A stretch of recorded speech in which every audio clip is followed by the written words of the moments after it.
on va renverser IB, on va tuer IB, on va renverser Tiani, on va renverser Goïta.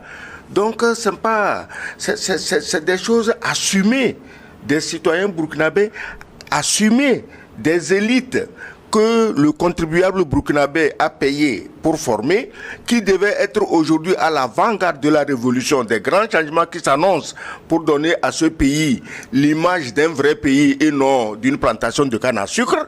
Bon, c'est eux maintenant, ces intellectuels-là, qui se mêlent de vouloir renverser le pouvoir en place. Donc, c'est assumé. On n'a pas besoin de savoir est-ce qu'il y a tentative de coup d'État ou non au Burkina. Et pour ça, on a massacré des centaines de pauvres paysans, juste soi-disant pour révolter la population contre IB. Mais c'est le contraire qui est arrivé parce que les populations finissent par se rendre compte que ceux qui contestent IB sont tous des assoiffés de sang et surtout du sang des innocents. Maintenant, quand on vient sur le cas du Bénin, mais c'est une guerre entre amis, si j'ai bien compris, hein. Puisque Olivier Boko, le pauvre, on dit qu'il allait même chez le président quand on l'a arrêté. Mais c'est la nuit, ils ont l'habitude de se voir la nuit. Gilles, tu ne peux pas te lever à Lomé pour aller chez le président au-delà de 23 heures. Pour faire quoi? Est-ce qu'il t'a invité? Non.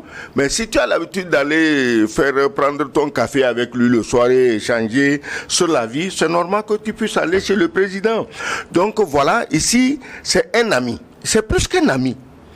C'est un frère.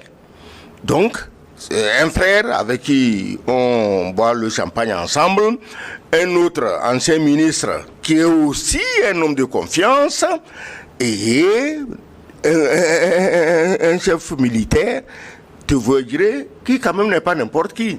Mais tous, c'est des proches de Talon. Donc, ces gens-là, qu'est-ce que je disais ça tantôt avec mon ami, ces trois-là.